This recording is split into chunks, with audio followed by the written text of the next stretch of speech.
June 28, 2024. Memorial of Saint Irenaeus, Bishop and Martyr. A reading from the second book of Kings. In the 9th year of the reign of Zedekiah in the 10th month, on the 10th day of the month, Nebuchadnezzar king of Babylon came with all his army against Jerusalem and laid siege to it. And they built siege works all round it. So the city was besieged till the 11th year of King Zedekiah. On the 9th day of the 4th month the famine was so severe in the city that there was no food for the people of the land. Then a breach was made in the city, and all the men of war fled by night by the way of the gate between the two walls, by the king's garden, and the Chaldeans were round the city. And they went in the direction of the Arabah.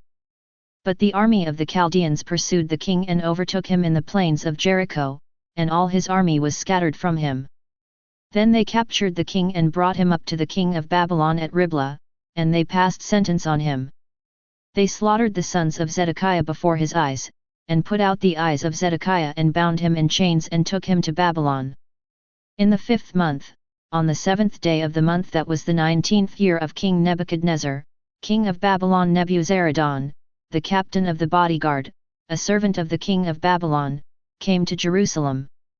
And he burned the house of the Lord and the king's house and all the houses of Jerusalem, every great house he burned down. And all the army of the Chaldeans, who were with the captain of the guard, broke down the walls round Jerusalem. And the rest of the people who were left in the city and the deserters who had deserted to the king of Babylon, together with the rest of the multitude, Nebuzaradan the captain of the guard carried into exile. But the captain of the guard left some of the poorest of the land to be vine dressers and ploughmen. The word of the Lord. Responsorial Psalm Response.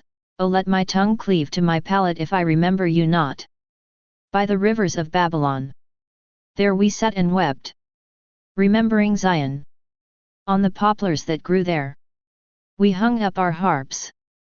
O let my tongue cleave to my palate if I remember you not.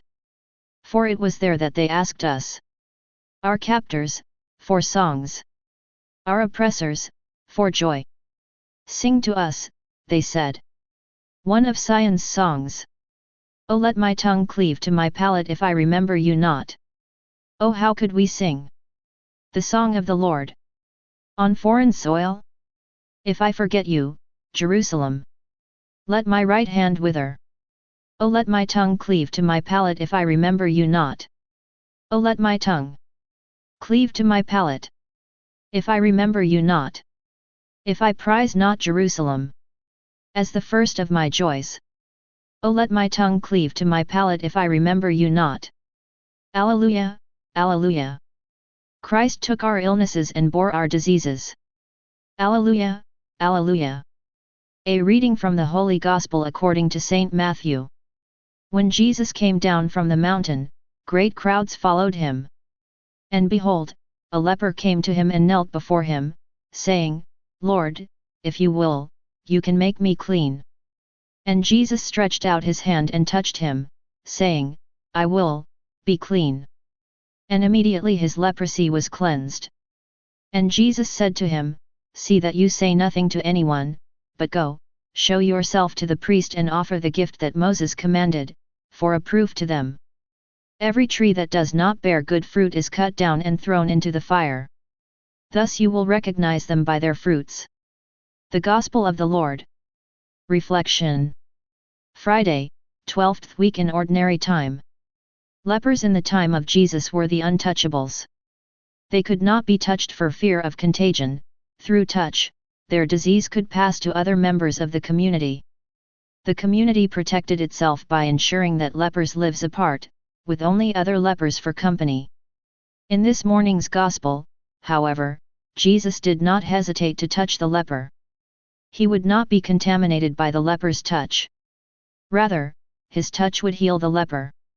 The leper had approached Jesus with the, understandably, very tentative request, if you want to, you can cure me. However, there was nothing tentative about Jesus' response, of course I want to. The Gospels reveal a Jesus who does not hesitate to touch our lives, even the most unattractive parts of our lives. The risen Lord has no fear of being contaminated by us, he does not avoid the murkiness of our lives. He enters fully into the dark and forbidding places of our personal and communal lives, with His healing and life-giving presence. His passionate concern for our well-being knows no barriers. The Lord wants to touch our lives as they are, not as they should be or could be. All that is required for Him to do that is for us to approach Him with the same determination as the leper.